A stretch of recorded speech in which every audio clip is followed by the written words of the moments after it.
Assalamualaikum warahmatullahi wabarakatuh.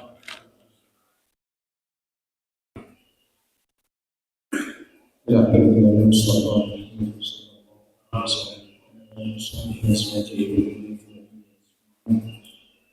وسلم شيخنا ومرشدنا صلى الفاتحة. أعوذ بالله من الشيطان الرجيم. بسم الله الرحمن الرحيم. الحمد لله رب العالمين الرحمن الرحيم مالك يوم الدين إياك نعبد وإياك نستعين اهدنا الصراط المستقيم صراط الذين أنعمت عليهم غير المغضوب عليهم.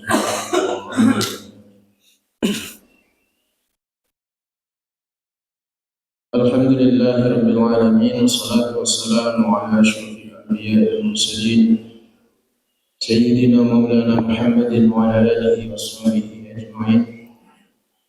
اللهم افتح لنا بفتوح العارفين اللهم افتح لنا بفتوح العارفين اللهم افتح لنا بفتوح العارفين ربنا افتح بيننا وبين قومنا بالحق وأنت خير الفاتحين. ربنا أنزلنا منزلا مباركا وأنت خير المنزلين. ربنا آتنا في الدنيا حسنة وفي الآخرة حسنة وقنا عذاب النار. حضرة المحترم ومعالم العلماء Kiai para Ustaz khusus yang pun hadir menika wakil terkin mereka Qadiriyah Nusantara Kiai Haji Malik Thohir yang tansah kita muliakan, akhwan sekalian yang hadir pada majelis nikah yang Allah hormati.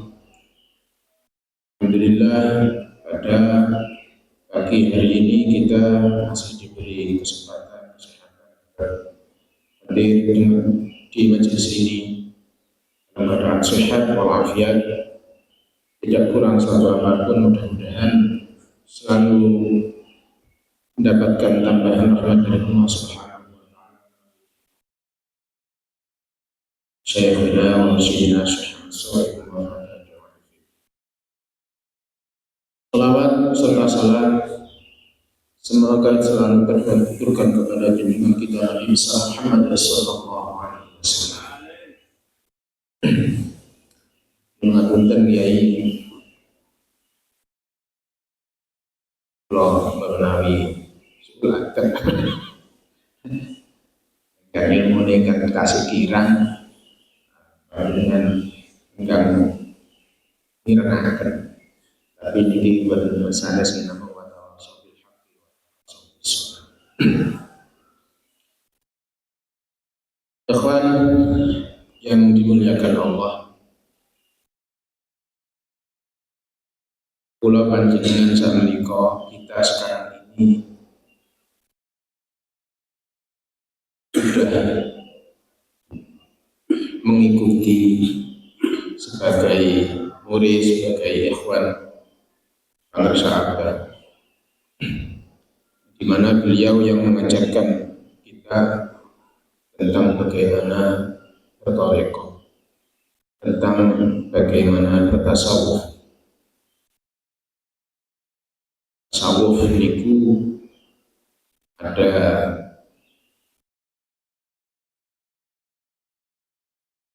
dua, ada tasawuf ilmiah dan tasawuf amaliyah. Tapi wonten tiga saja. Tasawuf haliyah atau akhlakiyah. Tasawuf ilmiah, alhamdulillah kita di Korwil Mojokerto, Korwil Jawa Timur itu kita sudah laksanakan. Tiap 1 minggu sekali atau 1 minggu 2 kali bahkan 3 kali kita mengadakan kajian tentang tasawuf ilmiah dengan membaca kitab Al-Hikam, membaca kitab Bidayatul Hidayah,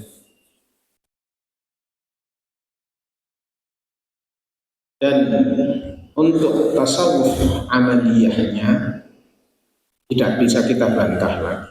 Kita sudah melaksanakan insya.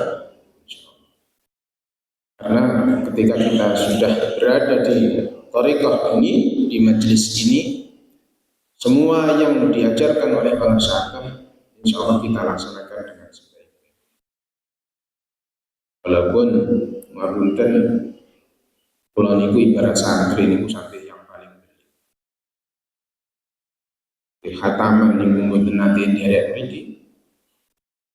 Anakip saniki tambah rumiyin sering nderek safari, sering nderek bunti-bunti karena terbentur tanggung jawab, akhirnya paling kula 1 bulan ikut 1 kali mohon.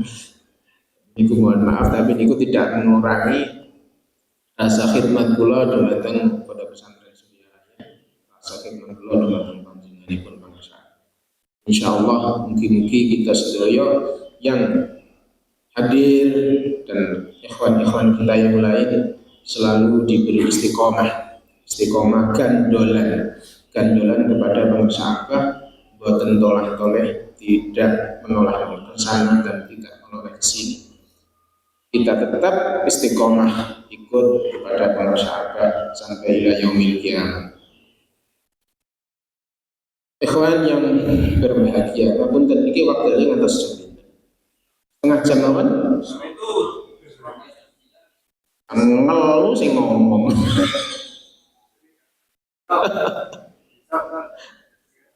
Untuk ngapunten, mboten saged karena saya ada tanggungan nanti jam 6 niku ngaos. Lari-lari.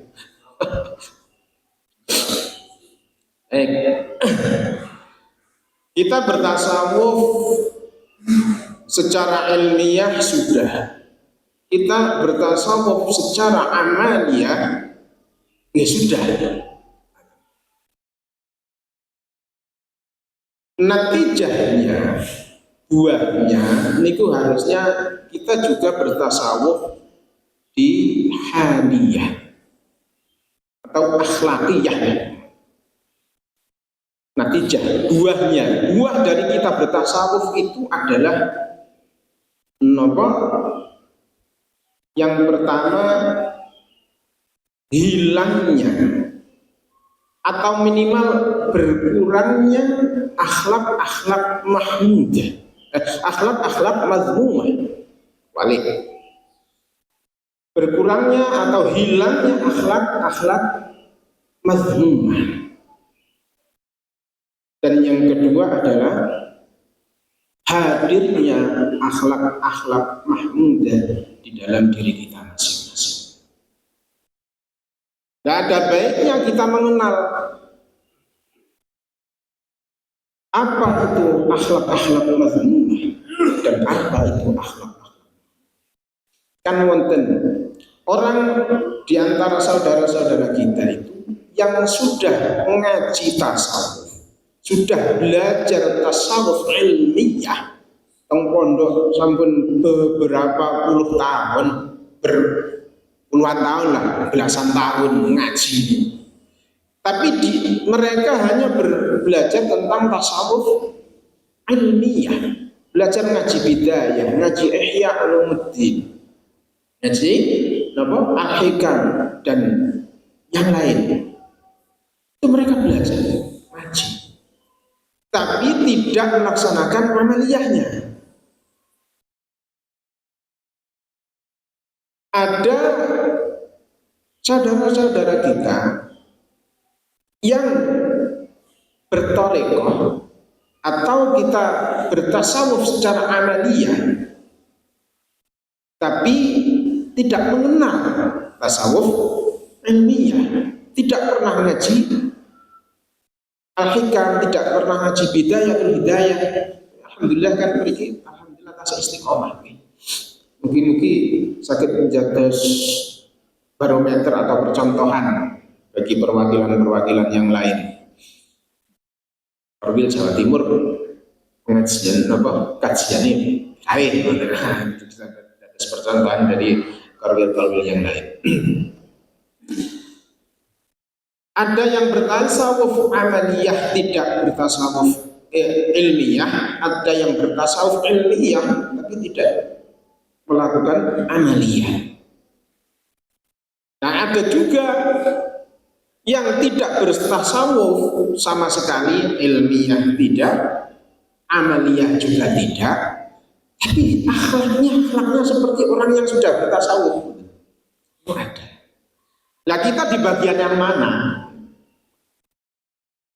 Kita di bagian yang mana? Yang bagus itu kita ya di bagian semuanya. Ilmiahnya kita ikuti, alhamdulillah. Amaliyahnya kita amalkan dengan sebaik-baiknya. Akhlakiyahnya, haliyahnya kita ya orang yang bertasawuf.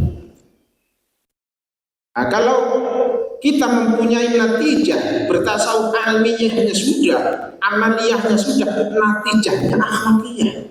Kita mempunyai akhlak orang yang bertasawuf. Yang namanya kita hilang atau minimal kita berkurang sifat-sifat mazmumah. Sifat-sifat mazmumah dan hadirnya sifat-sifat mahmud dari dalam qalbu kita. Sifat-sifat mazmumah itu termasuk adalah penyakit-penyakit qalbu. Penyakit-penyakit hati. Pengendikanipun para kiai niku likul syai'in fiqalah wa fiqalatul qalbi dzikrullah. Segala sesuatu ada pembersihnya, pembersihnya qalbu adalah dzikrullah. Kita yang sudah setiap hari zikir sebagai pembersih qalbu, apakah qalbu kita sudah bersih? Kita tidak bisa menilai diri sendiri, tapi kita bisa merasakan. Nah, bersihnya qalbu itu ditandai dengan hilangnya sifat-sifat mazmumah. Yang pertama nggih punika riya. Di antara sifat-sifat mazmumah niku riya. Riya itu berbuat sesuatu amal ibadah yang bukan karena Allah Subhanahu wa taala. Sedekah krana sungkan, ora nyumbang manake krana sungkan, nyumbang manake krana pengen dicatet. Nggih wonten, mungkin tapi mugi-mugi segera ijazah sifat-sifat. Atau dari khataman, dari manakib, dari nopo, karena ada sedikit terbesit niat yang bukan karena Allah. Tapi niatnya wis mergo aku dadi anak buah abang iki lek gak melok gak enak. Betul. Nah, berkali hasad iri atau dengki. Dengki itu secara umum kita mengetahui hasad itu adalah tidak suka melihat orang lain mendapatkan nikmat dari Allah Subhanahu wa taala. Baik itu nikmat secara zahiriyah atau nikmat secara batiniyah. Dan kancane asal rezeki kok ngiri, kok gak aku ae sing oleh rezeki. Padahal kita tahu rezeki niku bukan karena kerja keras kita, tapi rezeki itu adalah pemberian dari Allah Subhanahu wa taala. Selanjutnya ada sifat mazmumah itu takabur. Takabur. Cara bahasa Jawa niku gemedi. Cara bahasa Indonesia niku sombong. Sombong itu bagaimana? Ya merasa lebih baik dari orang lain, merasa lebih unggul dari orang lain. Yang sombong niku mboten mergo harta benda mawon. Ya banyak di antara saudara-saudara kita yang menyombongkan ilmunya. Sementang-mentang suarane enak dhewe. Maca Quran dhewe enak-enak, terus akhirnya dalam kalbunya terbesit sak Suralaya itu sing paling enak suaranya dhewe ku aku. Misalkan ngoten. Alhamdulillah itu sifat sombong. Atau utawi merasa yang paling kuat zikirnya di antara teman-teman, di antara ikhwan-ikhwan itu pokoknya aku sing paling zikir aku bengi iku sampe 1000. Dan diperdengarkan, apalagi diperdengarkan kepada sifat sombong, merasa diri itu lebih hebat. Padahal tidak, kita manusia itu tidak berhak sombong. Yang berhak sombong namun Allah Subhanahu wa Ta'ala dengan apa? Adanya asma Allah al-mutakabbir. Manusia atau makhluk-makhluk yang lain tidak berhak mempunyai sifat sombong. Selanjutnya nopo wonten sifat ujub. Ujub mengagumi diri sendiri. Nah, ini ujub. Mengagumi diri sendiri. Alhamdulillah. Aku sedina iku mus. Pikir satu saya pikir satu saya. Mengagumi diri sendiri. Ini kebetulan. Wonten malih ngodot. Iki di antara sifat-sifat makmur. Ngodot niku ngamukan. Ngamukan alias mangkelan, gondokan. Menawi kula panjenengan sampun nderek abah kok gondokan iso ora pantes. Ngamukan iso ora pantes. Karena ya kita mengikuti beliau. Apunten ingkang natos panggih langsung kalian para sahabat. Napa natos abah niku duka ngamuk mboten natos. Karena napa? Secara ilmiah amaliyah itu pun nancep datang kalbu beliau. Kula jenengan ya tasik ngambang. Zikir ya zikir tapi ya sing ngamuk. Kula wingi niku pas dahar bukone diomeli kali bojone wis kudu ngamuk. Tengah-tengah mangan yo homel piye. Ngalih ngono. Dene ngamuk niku penyebab penyakit kok ya. Ngamuk niku yang keluar niku lha kortisol. Lalu mencoba penyebab stroke, penyebab diabetes, penyebab penyakit-penyakit yang lain. Kira sabar.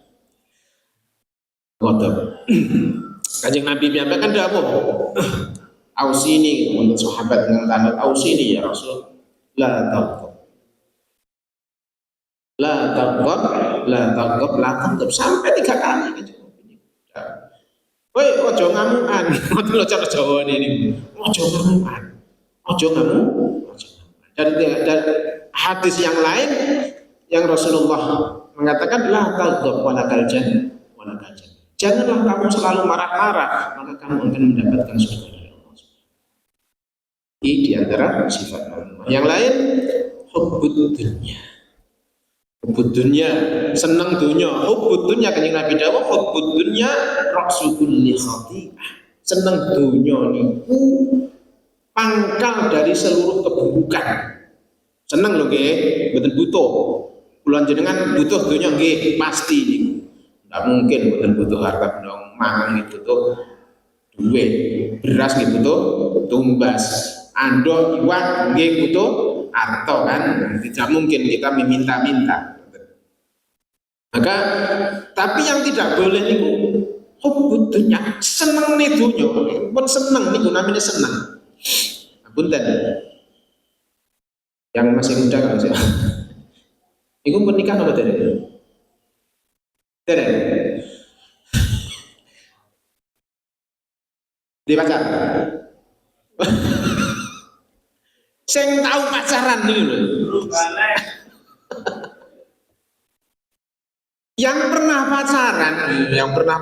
Betul-betul pacaran, yang pernah menyukai seorang perempuan, kita jalur sedaya kan. Yang kita pernah mempunyai seorang perempuan, pasti setiap saat itu yang ingat dia. Tidur ingat kamu, makan ingat kamu, di mana-mana pun ingat kamu, makan-makan di kamar itu nyawang langit-langit sing terlihat kamu. Saya itu nih, kalau nggak nate kok masya tahun nom ya. Itu kalau kita cinta. Kubudunya sami.